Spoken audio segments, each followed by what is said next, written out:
Carta aos Gálatas, capítulo de número 5, versículo de número 24. Diz assim a palavra do Senhor: E os que são de Cristo Jesus crucificaram a carne com as suas paixões e os seus desejos. E os que são de Cristo Jesus crucificaram a carne com suas paixões e os seus desejos. Pai, estamos em Tua presença e quero, Pai querido, dar a Ti a honra, a glória e o louvor. E pedir, meu Deus, ao Senhor que use a minha vida, Pai. Que o Senhor fale por meu intermédio. Que não seja eu, mas o Teu Espírito através de mim. Que enquanto, meu Deus, a palavra será, meu Deus, ministrada, que ela produza, meu Deus, nos corações o resultado, Pai querido.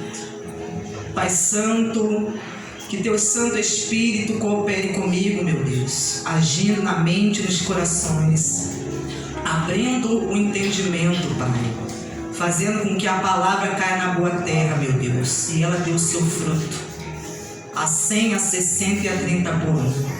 Pai, eu peço ao Senhor, meu Deus amado, assim eu te agradeço no nome santo de Jesus. Amém. Glórias a Deus. Queridos, o apóstolo Paulo, quem escreveu a carta aos Gálatas, ele diz assim: E os que são de Cristo Jesus crucificaram a carne com as suas paixões e os seus desejos. Ele está falando que aqueles que são de Cristo, o que a pessoa que é de Cristo deve fazer? Ela deve crucificar as suas paixões e os seus desejos. E isso nos faz lembrar do que aconteceu na cruz do Calvário. Jesus na cruz do Calvário, ele foi o quê? Crucificado. E quando ele foi crucificado, ele morreu. Então é exatamente isso que o Espírito Santo está dizendo a nós, para que nós venhamos fazer morrer as paixões e os desejos carnais. Porque, querido, se nós não fizermos isso, o que acontecerá?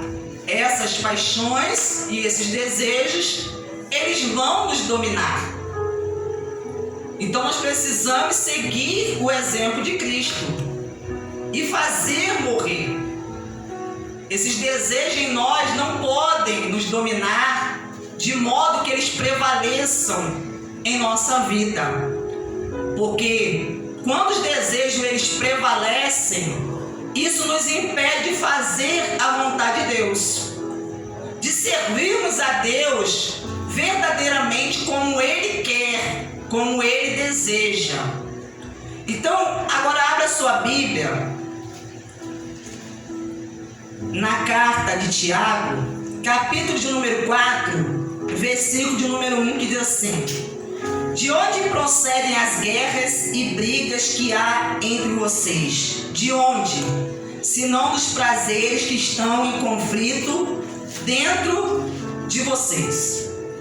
Tiago, ele usado pelo Espírito Santo, ele diz que haviam pessoas que estavam em guerra, querido. Em guerra, brigas, havendo entre as pessoas discordância, desentendimento. E ele mostra aqui da onde isso estava procedendo, que havia uma causa, uma origem, porque as coisas que não acontecem do nada, há sempre uma origem, há uma raiz. E ele está dizendo aqui que essas brigas, essas guerras que estava havendo entre as pessoas, a origem, querido, era interior. Era algo que estava acontecendo dentro das pessoas. Havia dentro das pessoas um conflito.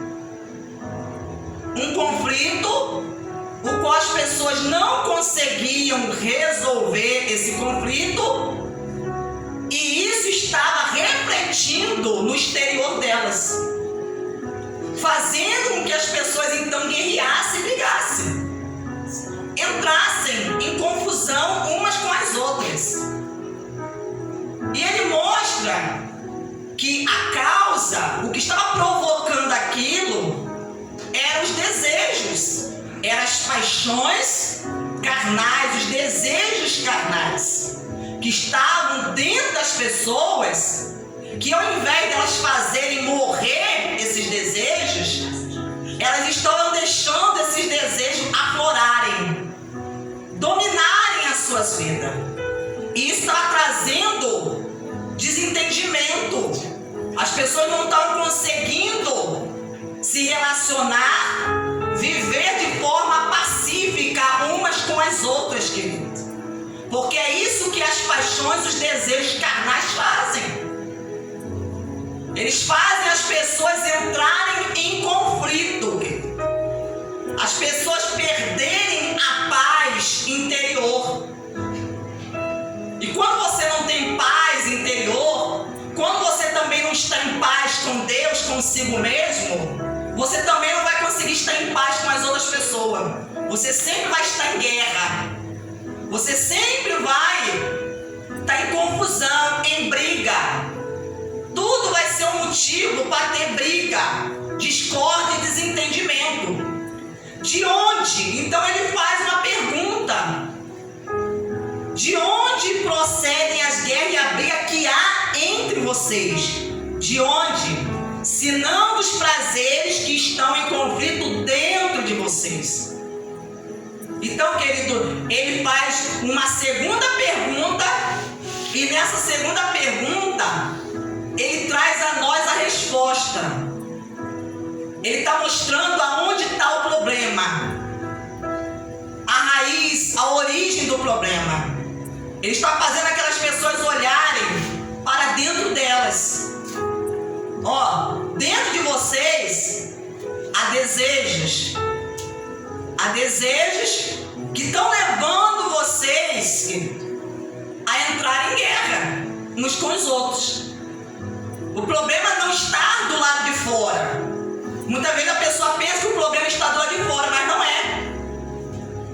O que está do lado de fora é apenas a consequência, querido, do que está do lado de dentro. É apenas a consequência. Então, ao invés da pessoa ficar focando o externo, o lado de fora, a pessoa deve focar para o que está acontecendo dentro do seu coração, o que está acontecendo dentro, na sua vida. É isso que nós precisamos atentar e nos voltar. Porque as pessoas, em busca de um prazer para trazer a elas uma satisfação pessoal, elas começavam a entrar em guerra.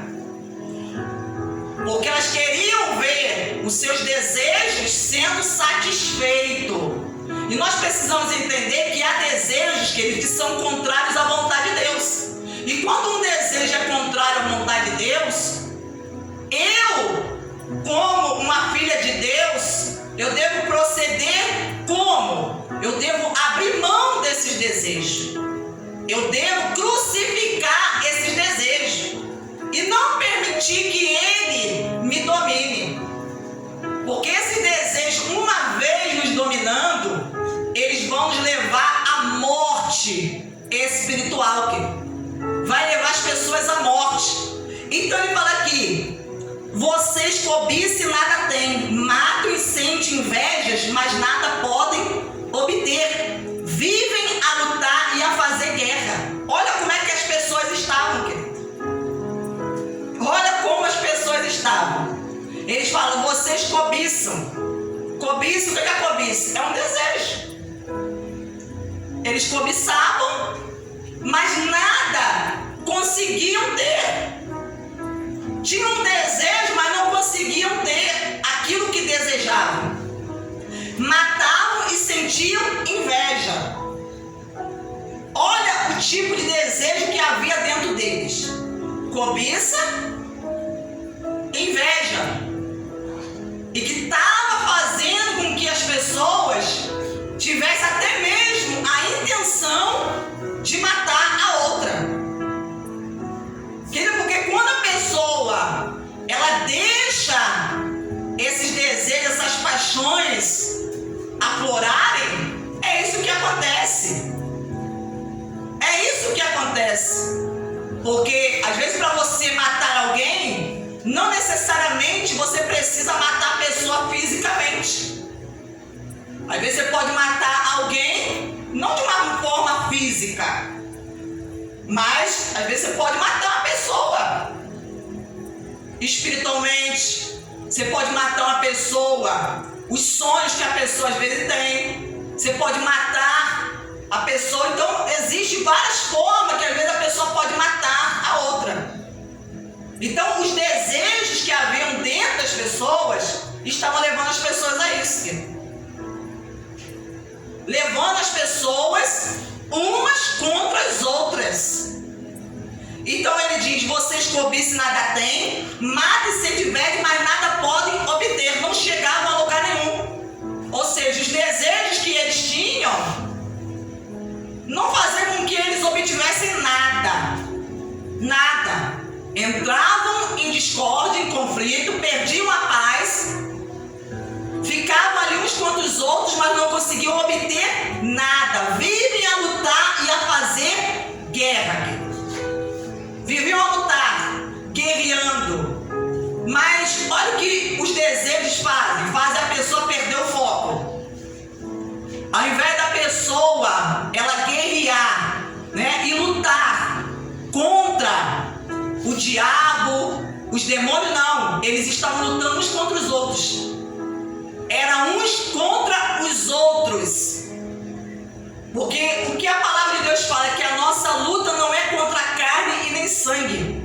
Então eles deixaram de guerrear contra os principados, as potestades, os dominadores, e começaram a guerrear contra as outras pessoas. E eles falam: nada tem porque não pedis. Então há pessoas que elas querem alcançar algo, ter algo, mas elas não pedem. Há pessoas que acham que as coisas vão acontecer como se fossem mágicas. E não é assim. Jesus falou que quem pede, recebe. Então havia pessoas que elas não recebiam porque elas não pediam. Então, nada tem porque vocês não pedem. Porque, querido, a vontade de Deus é responder às orações das pessoas. É atender os seus pedidos. Mas nós precisamos entender que os pedidos que nós fazemos a Deus, eles precisam estar de acordo com a vontade de Deus. Porque se eu peço algo a Deus que não está de acordo com a vontade dele, ele não vai conceder-me. Mas se eu conheço a vontade de Deus e essa vontade está revelada através da sua palavra, eu conheço aquilo que ele quer para mim, então quando eu peço com base na sua palavra, ele me atende. Ele me atende. Então ele fala: nada tem porque não pedem. Pedem e não recebem porque pedem mal. Então outra coisa que ele está dizendo, que a motivação estava errada. Haviam pessoas que estavam pedindo, mas a motivação do coração, aquilo que estava dentro delas, que estava motivando elas a pedirem, estava errada. E por isso Deus não estava atendendo o pedido dessas pessoas. Porque quando você faz um pedido a Deus, ele vai olhar para dentro de você, para ver qual é a motivação do seu pedido, qual é a intenção. Por que você quer isso? Por que você quer? Porque às vezes a pessoa quer algo, mas não é algo para a glória de Deus. A pessoa quer algo, não quer algo para beneficiar, às vezes também o próximo. Não, a pessoa quer algo pensando em beneficiá-la. E isso mostra muitas vezes uma petição egoísta. Algo egoísta. E pedidos egoístas, querido, aprende, Deus não atende. Deus não atende pedidos motivados por egoísmo. Olha o que ele diz aqui: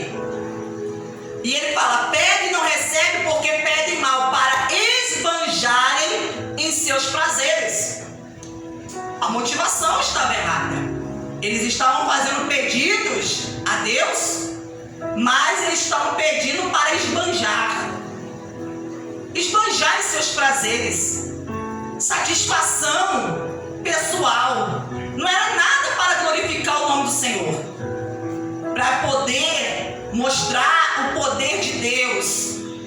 Não, era algo para esbanjar, para desperdiçar, para poder mostrar às pessoas, querido, esbanjar. E esse tipo de pedido, querido, Deus não atende.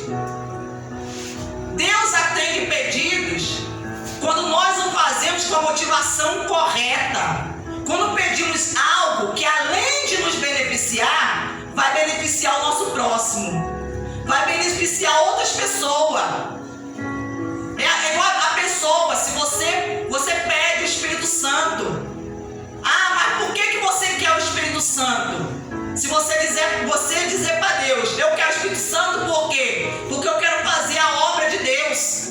Então, querido, você não quer simplesmente para dizer que você tem o Espírito Santo. Você quer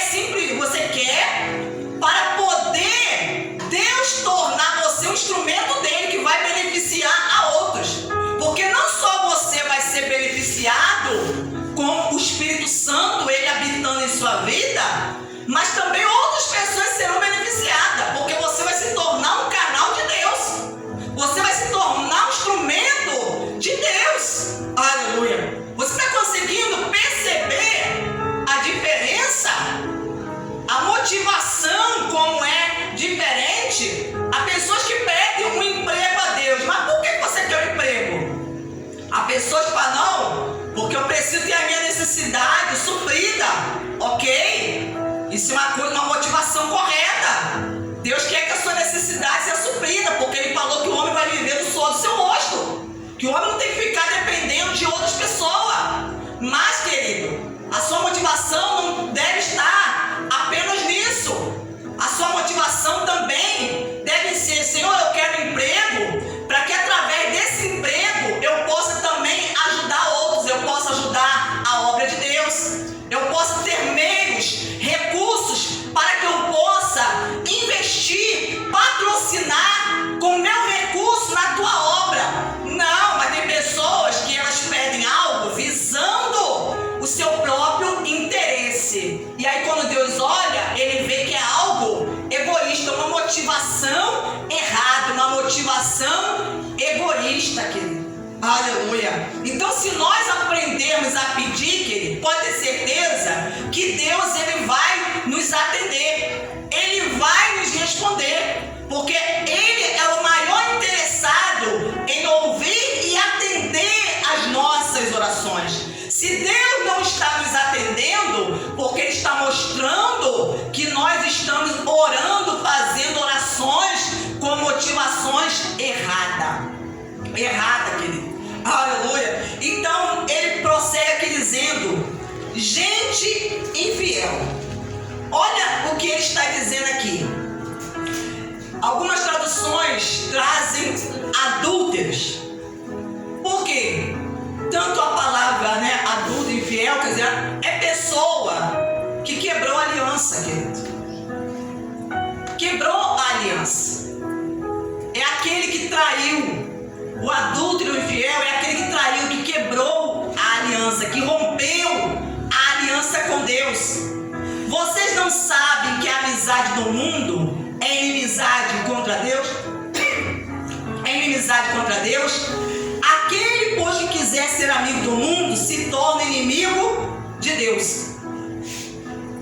Então, olha o que Deus, Ele está nos dizendo através dessa carta escrita por Tiago. Querido, Deus, Ele nos chama a um relacionamento. E é um relacionamento de fidelidade. E Ele não aceita nos dividir com o mundo.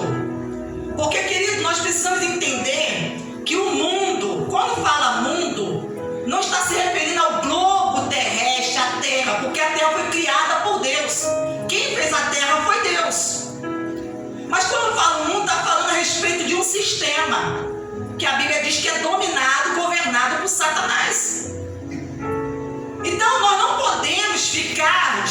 amizade com o mundo. Amizade. Quando fala de amizade, fala de aproximação, de relacionamento. Porque ele não aceita esse tipo de coisa. Porque ele fala, ou nós seremos fiéis a ele, ou nós seremos infiéis. Não tem como nós queremos ter um relacionamento com Deus e também temos um relacionamento com o mundo. Porque o mundo, querido, ele é caracterizado como o quê? Como inimigo de Deus. E é assim que os filhos de Deus têm que ver o mundo.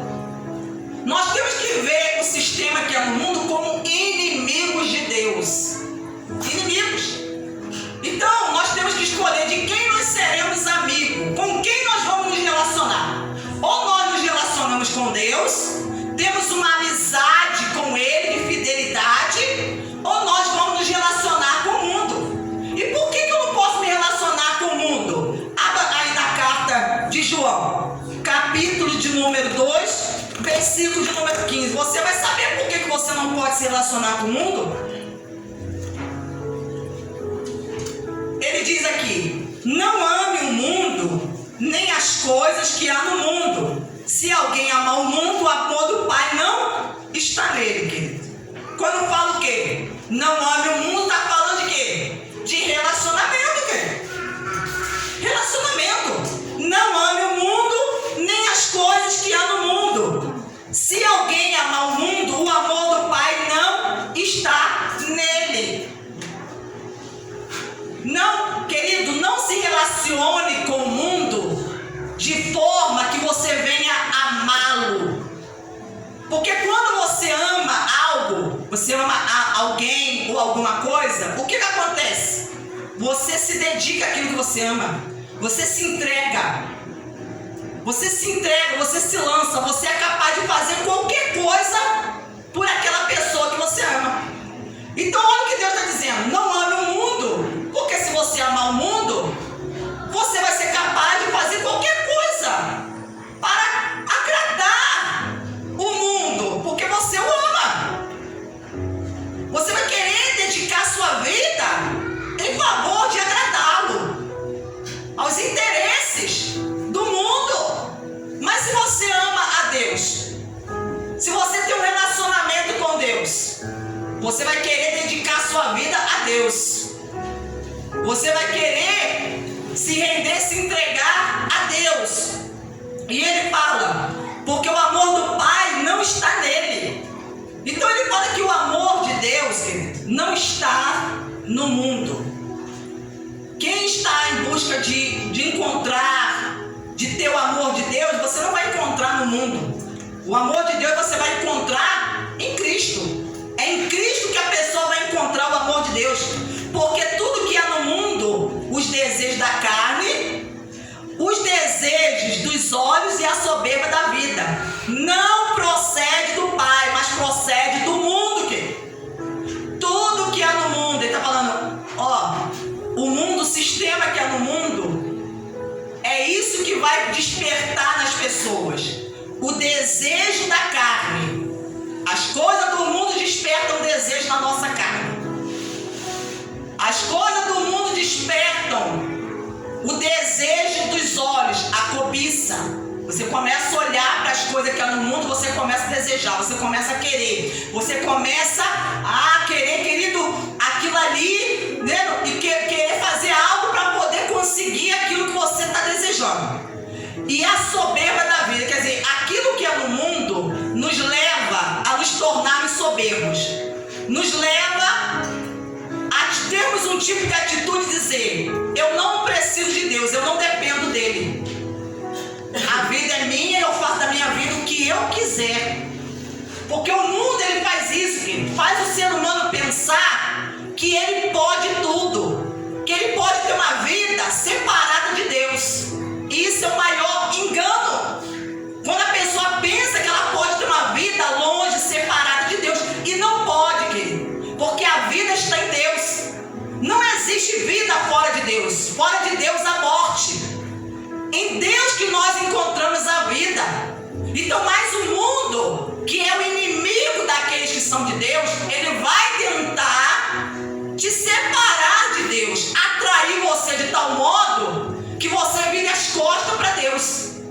você fique tão seduzido, tão atraído, que você vire as costas, você rompa o seu relacionamento com Deus e você então passa a se relacionar com o mundo. E ele fala: ora, o mundo passa, bem como os seus desejos.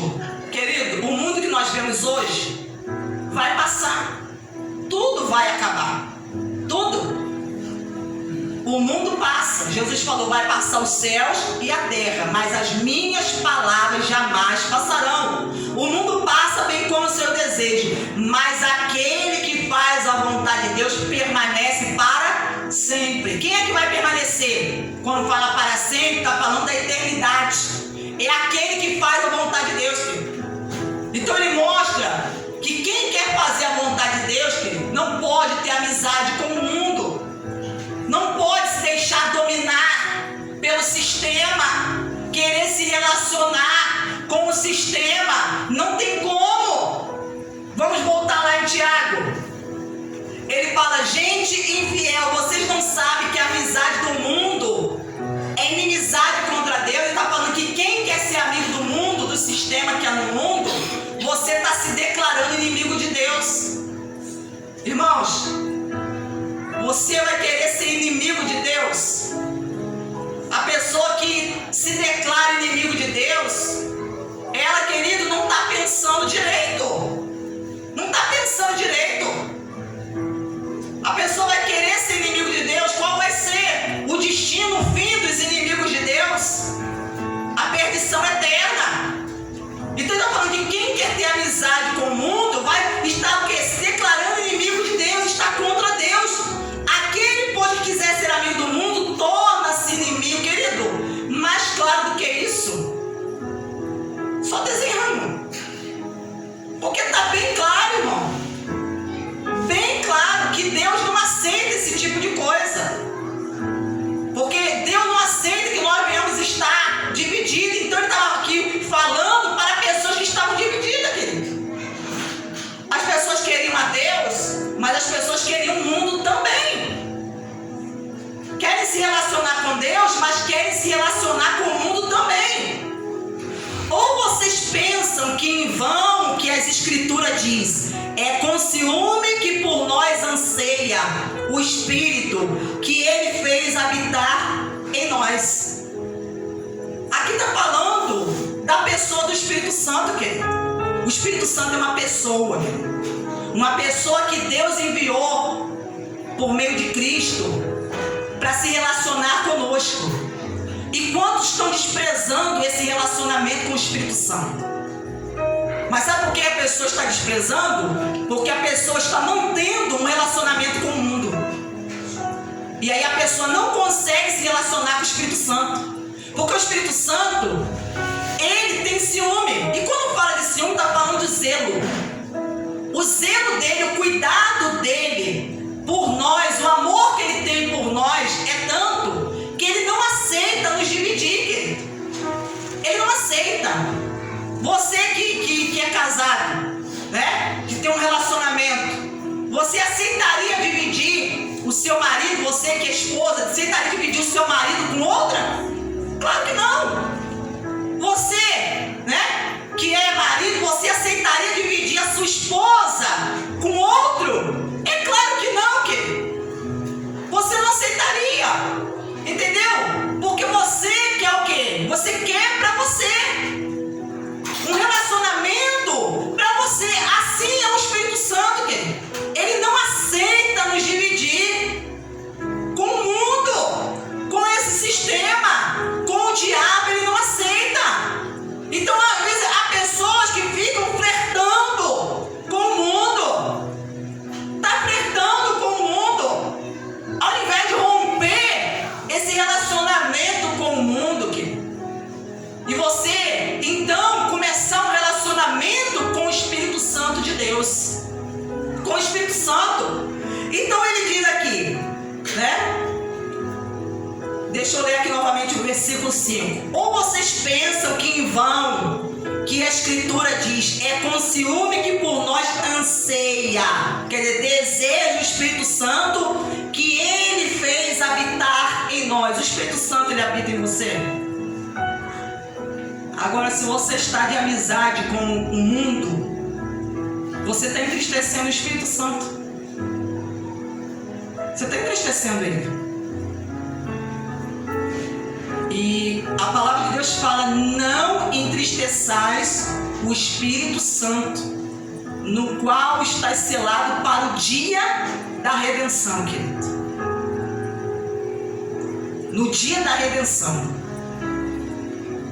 Então, se você continuar agindo assim, quando você der por si, você vai perceber que o Espírito Santo ele já não está mais ausente na sua vida. Porque ele vai sair sem você perceber. Porque a pessoa vai fazendo coisas que entristecem. É igual no relacionamento. Você está se relacionando com alguém. Você tem, né? A pessoa tá namorando lá com a outra. Aí a pessoa começa a fazer um monte de coisa que está entristecendo a outra. E às vezes a pessoa já falou, já conversou. Só que a pessoa continua fazendo aquelas coisas que entristecem, que está desagradando. Aí sim, às vezes a pessoa perceber, aquela pessoa vai se afastando. Ela já começa a não ser mais a mesma. O relacionamento já não é mais o mesmo. Já começa a ficar aquele relacionamento distante, frio. A pessoa já não vai mais procurar outra na casa da outra, não liga mais para outra.